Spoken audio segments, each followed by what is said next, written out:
Hi guys. A viewer has requested me to look at Ero Copper. So I took a very brief look. So this is a Brazilian copper company, and then it has a seems like have a working mine and a project that is ready to run. So there's not much of uncertainty in terms of building the mine. So I try to look at this um,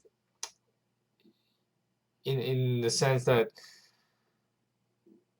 what are these assets worth, right? So keep in mind, I only did a very cursory look. So I looked in um, their 2017 works. The cost of copper extracted C1 cash, so that's actually fairly low. It's one of the cheaper. It's not all-in sustaining cost, but the C1 cash cost it is 1.5. So let's say 1 point, about 1.4, 1.5 ish is their cost. They also project to have that kind of C1 cash cost.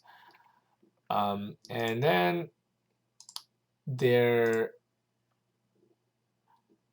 if you look at this MSMXA mining complex, you are looking at yeah, if you look at this, right, this is uh, how much reserve this mine has. We can do a very back of the envelope kind of computation on the actual copper's worth, right? So they got 225,000 tons, so times 1,000 tons, 2 pounds, that many pounds, and then you can multiply by the currently 3.15-ish minus 1.5 is how much it costs for them to extract this stuff. That should give us the value, the essentially the gross profit on mining, cumulative gross profit by 100 million. So you're looking at, wait, divide by a million. Yeah, 1 million. Am I missing a number? Am I missing a digit? Hold on. 220.5 times 1,000 tons, 2 pounds. Right, so that stuff times 3.1 something, 3.15. I think that was the cost of copper, price of copper now, 1.5. That is the C1 cash cost that they provided. Divided by 1 million. Yeah, that's more like it. So $800 million in gross cumulative gross profit on this one. And then you have to discount this by because of the value, time value. So the life of mine is what? Mine life is, didn't say. Let's look at the technical report. As a technical report, my life, their life.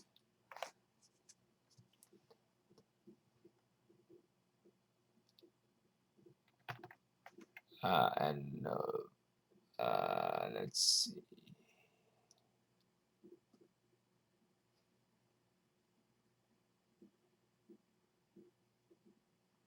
Collectively acting passport in the mind. Yeah.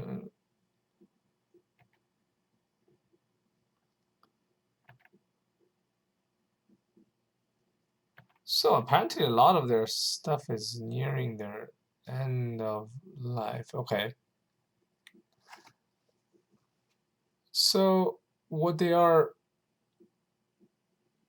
expecting is, okay, let's see the average copper production. Uh, yeah, it's okay. It's fairly front-loaded at the moment, at least based on the uh, based on the current status of exploration. So you got 20,000 tons, and then going up to 50, and then dropping off to almost none. So let's say on average, these things should be discounted by 4 years, right? So we have this nice number. So we can do divide by 1.1. So let's say 10% discount per year. Maybe you want to do 8%, but whatever. To the power of 4. So $500 million should be a fairly fair value. And then if we look at the other, where we go? Here, this BOA thing. This thing has very nicely have a MTV. So 195 million. So you add 195, and that should give you $742 million.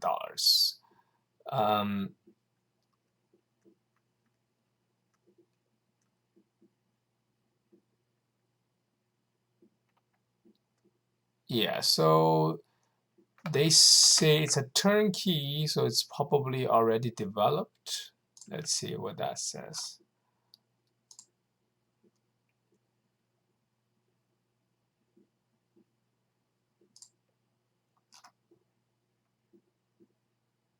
It's a feasibility study, okay. So even let's say we add it on, just honest number.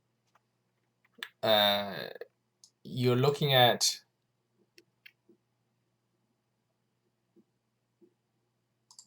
wait, I forgot if C1 cash costs included the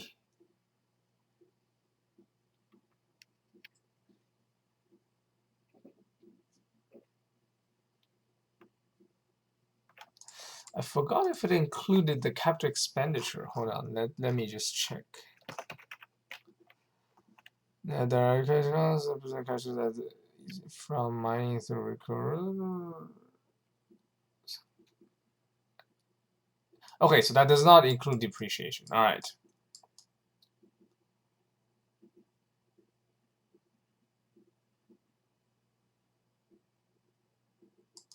All right. So the number.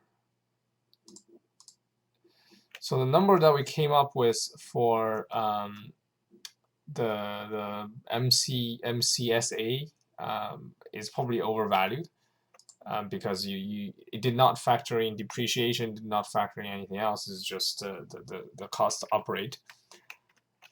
Essentially, it's like the cash flow.